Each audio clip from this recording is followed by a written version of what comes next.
আসসালামু আলাইকুম। আশা করছি আপনারা সকলেই অনেক অনেক ভালো আছেন, সুস্থ আছেন। আপনারা অনেকেই হয়তো আমাদের চ্যানেলের ভিডিওগুলো আর রেগুলার পাচ্ছিলেন না, কারণ আমার কিন্তু পরীক্ষা ছিল। সো এই জন্য আমি কিন্তু রেগুলার ভিডিও আপলোড করতে পারিনি। তবে এখন থেকে আবারও সেই রেগুলার ভিডিও আপনারা দেখতে পাবেন আমাদের চ্যানেল থেকে। সো এই ধারাবাহিকতায় আমাদের কাছে এই মুহূর্তে নিউ স্মার্টফোন চলে এসেছে, and this is Vivo Y28। So আজকে আমরা এই ডিভাইসটা নিয়ে আলোচনা করব এবং বিস্তারিত সকল কিছু আপনাদের সাথে শেয়ার করব। পুরো ভিডিওতে সাথে আছি জাকারিয়া হাসান পার্থ। আপনারা দেখছেন JK tech BD YouTube channel. স্মার্টফোনটি বর্তমানে দুটি ভেরিয়েন্টে রয়েছে। 6GB র্যাম 128GB রম, বর্তমান দাম 20,999 টাকা, এবং 8GB র্যাম 256GB রম, বর্তমান দাম 25,999 টাকা। এবং এই স্মার্টফোনটার আরো একটা ভেরিয়েন্ট আসার কথা রয়েছে, যা হচ্ছে 8GB র্যাম 128GB রম, এবং সেই ভেরিয়েন্টের প্রাইস আনুমানিক 23 থেকে 24,000 টাকা হতে পারে। তবে এক্সাক্ট প্রাইস জানতে অবশ্যই চ্যানেলটি সাবস্ক্রাইব করে রাখতে পারেন, যাতে খুব সহজেই আপনি দেখে নিতে পারেন। এবং এই ভিডিওতে লাইক করতে কিন্তু একদমই ভুলবেন না। বক্স কন্টেন্ট হিসেবে রয়েছে transparent back cover, user manual book, sim ejector pin, type A to type C charging cable, 44 watt charging adapter, এবং সর্বশেষ আমার হাতে থাকা এই স্মার্টফোনটি 199 গ্রাম ওয়েট, পাশাপাশি 8.1 মিলিমিটার থিকনেস রয়েছে স্মার্টফোনটাতে, যা এই স্মার্টফোনটাকে বেশ স্লিম করে তুলেছে। পাশাপাশি ওয়েটের দিক থেকে একটু ভারী মনে হয়েছে।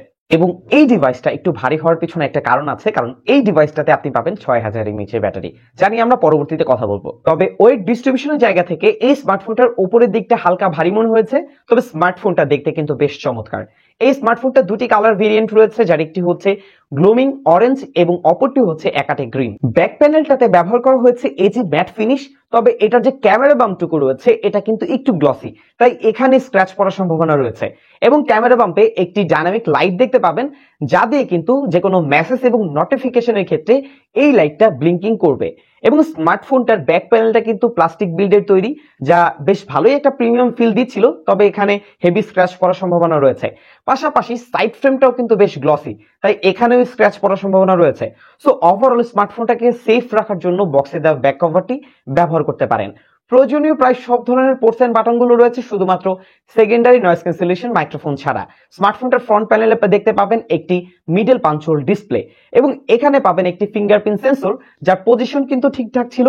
পাশাপাশি এটা বেশ ফাস্ট এবং অ্যাকুরেট আনলক করতে পারে, এবং এটা যে ফেস আনলক সেটাও কিন্তু খুব দ্রুত আনলক করতে পারে। স্মার্টফোনটার মধ্যে আপনি হাইব্রিড সিম ট্রে পয়েন্ট পাবেন, দ্যাটস মিন দুটি সিম সহ একটি মেমোরি কার্ড ব্যবহার করা যাবে না, দুটি সিম অথবা একটি সিম একটি মেমোরি কার্ড ব্যবহার করতে হবে। তবে আউটলুকের জায়গা থেকে ভিভো বরাবরই ভালো কাজ করে থাকে, এবং স্মার্টফোনগুলোর ডিজাইন বা আউটলুক সত্যি অনেক বেশি চমৎকার হয়। এই স্মার্টফোনটার ক্ষেত্রেও তার ব্যতিক্রম কিন্তু আমরা খুঁজে পাইনি। তবে এটার প্রবলেমটা কোথায়? সো এই বিষয়টা দেখার জন্য আমরা সরাসরি চলে আসলাম এই স্মার্টফোনটার ডিসপ্লেতে আপনি পাবেন 90 হার্টজের হাই রিফ্রেশ রেট। ইউএফএ টেস্টের ক্ষেত্রে টাচ করলেই 90 হার্টজ কিন্তু পুশ করতে পারে, তা না হলেও কিন্তু এটা ফল ডাউন করে, কারণ এখানে কিন্তু স্মার্ট সুইচিং অপশন ব্যবহার করা হয়েছে। এছাড়া এটা যে চিন এবং বেজেল এরিয়া, এটা কিন্তু আরেকটু ন্যারো করলে দেখতে হয়তো আরো বেশি ভালো লাগতো। এবং আউটডোর ভিজিবিলিটির জন্য এখানে 1000 নিটস পিক ব্রাইটনেস ব্যবহার করা হয়েছে, যা আউটডোরে যে কোনো ভাবে স্মার্টফোনটাকে খুব ইজিলি আপনি ব্যবহার করতে পারবেন, এখানে কোনো সন্দেহ নেই। এখন এই সবকিছু ঠিকঠাক থাকলেও এটার যে ডিসপ্লে রেজুলেশন সেটা আমার কাছে ঠিকঠাক মনে হয়নি, কারণ এখানে একটা HD+ ডিসপ্লে ব্যবহার করা হয়েছে। আর এই বিষয়টা এই দাম বিবেচনায় এই স্মার্টফোনটার ডিসপ্লের ক্ষেত্রে আমার কাছে ভালো লাগেনি, কেননা 20 থেকে 26,000 টাকার মধ্যে একটা স্মার্টফোন কেনার পরে সেই স্মার্টফোনে যদি HD+ ডিসপ্লে থাকে, সেটা সত্যি মানানসই নয়। তবে ইউটিউব কন্টেন্ট দেখার ক্ষেত্রে এখানে 2160p পর্যন্ত সাপোর্ট করবে, তবে স্মুথ প্লেব্যাকের জন্য 1080p 60 fps এর ভিডিও দেখলে ভালো রেজাল্ট দেখতে পাবেন। শার্পনেসের কিছুটা ঘাটতি থাকবে, যা খুবই স্বাভাবিক, তবে কালারগুলো আমার কাছে বেশ পাঞ্চি লেগেছে, এই ক্ষেত্রে তেমন একটা প্রবলেম পাইনি। পাশাপাশি ভালো সাউন্ড কোয়ালিটির জন্য ব্যবহার করা হয়েছে ডুয়াল স্টিরিও স্পিকার, যার ফলে আপনি বেটার সাউন্ড কোয়ালিটি এবং বেটার লাউডনেস পাবেন। তবে 300% পর্যন্ত ভলিউম বুস্টার যেহেতু ব্যবহার করা হয়েছে, সো এটা ফুল ভলিউমে কিছুটা ডিস্টরশন আমরা লক্ষ্য করেছি। বরাবরই একটা কথা হয়তো আমরা অনেকেই শুনেছি যে অনেক কিছু দেখতে সুন্দর হলে সবকিছু কিন্তু খেতে সুস্বাদু হয় না। সো এই বিষয়টার একটা জ্বলন্ত প্রমাণ আমরা দেখতে পাচ্ছি এই স্মার্টফোনটার হার্ডওয়্যার সেকশনে, কারণ এখানে রয়েছে eMMC 5.1 স্টোরেজ টাইপের রম, এবং এটা 128GB এবং 256GB দুটি ভেরিয়েন্টেই দেখতে পাবেন। এবং স্মার্টফোনটার প্রসেসরে মিডিয়াটেকের একটা জাতীয় গ্রেডের প্রসেসর মিডিয়াটেক হিলিও Z85 ব্যবহার করা হয়েছে, যা 12 ন্যানোমিটার ফেব্রিকেশনে বিল্ড করা একটি সিপিইউ। পাশাপাশি এখানে আমরা সিপিইউ থ্রটলিং টেস্ট করেছি এবং আন্তত বেঞ্চমার্ক স্কোর টেস্ট করেছি, যেখানে স্কোর এসেছে 2,77,000+। এখন এই দাম বিবেচনায় এই স্মার্টফোনটার মধ্যে যে স্টোরেজ টাইপ আমরা পেয়েছি, সিপিইউ পেয়েছি, তা আমাকে কোনোভাবেই স্যাটিসফাই করতে পারেনি, কারণ এই দামের মধ্যে এটা কিন্তু জাস্টিফাই ছিল না। এই দামে অন্তত স্ন্যাপড্রাগন 680 অথবা 685 খুবই প্রয়োজন ছিল, যাই এই স্মার্টফোনটার মধ্যে আমরা পাচ্ছি না। সো আশা করছি ভিভো এই সকল দিকে আরো কিছুটা লক্ষ্য রাখার ট্রাই করবে। এবং স্মার্টফোনটার বেশ কিছু র্যাম ভেরিয়েন্ট রয়েছে যা হয়তো আপনার চাহিদা কিছুটা হলেও পূরণ করতে পারবে। আমার কাছে এই স্মার্টফোনটার 6GB র্যাম ভেরিয়েন্ট রয়েছে, যা স্মার্টফোনটার ক্ষেত্রে আমরা 8 থেকে 10টা অ্যাপ খুব ইজিলি ব্যবহার করতে পারছিলাম, এবং 8GB র্যাম ব্যবহার করলে সেক্ষেত্রে আরো কিছুটা বেটার রেজাল্ট পাওয়া যাবে এবং বেশি অ্যাপ ব্যবহার করা যাবে, যা খুবই স্বাভাবিক। এছাড়াও স্মার্টফোনটা অ্যান্ড্রয়েড 14 এর উপর পেয়ে যাচ্ছে ফান্টাসিস 14, যা স্মার্টফোনটার ইউআই পারফরমেন্সকে আরো বেশি ইনহ্যান্স করেছে এবং একটা ল্যাগ ফ্রি ইউজার এক্সপিরিয়েন্স দিতে পারবে। এছাড়া স্মার্টফোনটার মধ্যে বেশ কিছু প্রিইনস্টল অ্যাপও আপনারা দেখতে পাবেন, কিছু হট গেম হট অ্যাপও রয়েছে যা আপনি চাইলে আনইনস্টল এবং স্টপ করে রাখা সম্ভব। এবং এই স্মার্টফোনটিতে থাকা মিডিয়াটেকের হিলিও G85 প্রসেসরটা নিয়ে নতুন করে বলার আসলে কিছুই নাই, কারণ এই ধরনের জাতীয় প্রসেসর কিন্তু আমরা বেশ কিছু স্মার্টফোনের মধ্যে অলরেডি দেখছি।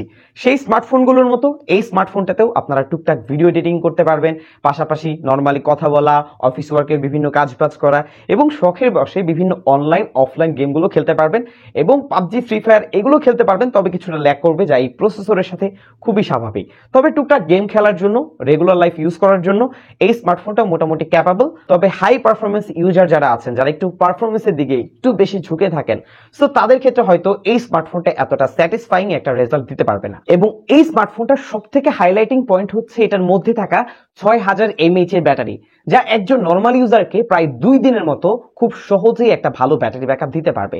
এবং একটু হেভি ইউজ করলেও 1.5 দিনের কাছাকাছি ব্যাটারি ব্যাকআপ পেয়ে যাবেন খুব অনায়াসে।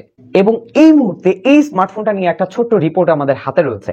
এই স্মার্টফোনটা আপনি যদি টানা গেম খেলেন, সেক্ষেত্রে 5 ঘন্টা 20 মিনিটের মতো একটা স্ক্রিন অন টাইম পেয়ে যাবেন, যেখানে আমরা অনলাইন এবং অফলাইন গেম খেলে ট্রাই করে দেখেছি এবং নর্মালি একটু হেভি ইউজ করে দেখেছি, সেখানে স্মার্টফোনটা 9 ঘন্টা 18 মিনিটের মতো একটা স্ক্রিন অন টাইম দিতে পেরেছে। এবং স্মার্টফোনটার বক্সে যে চার্জারটা রয়েছে 44 ওয়াট, সেটা দিয়ে যদি স্মার্টফোনটাকে চার্জ করেন, সেক্ষেত্রে সময় লাগবে 85 থেকে 88 মিনিটের মতো। এবং অনেকে আমাকে একটা কোশ্চেন করে থাকেন যে ভাই, স্মার্টফোনটা কি পরিমাণ গরম হয়?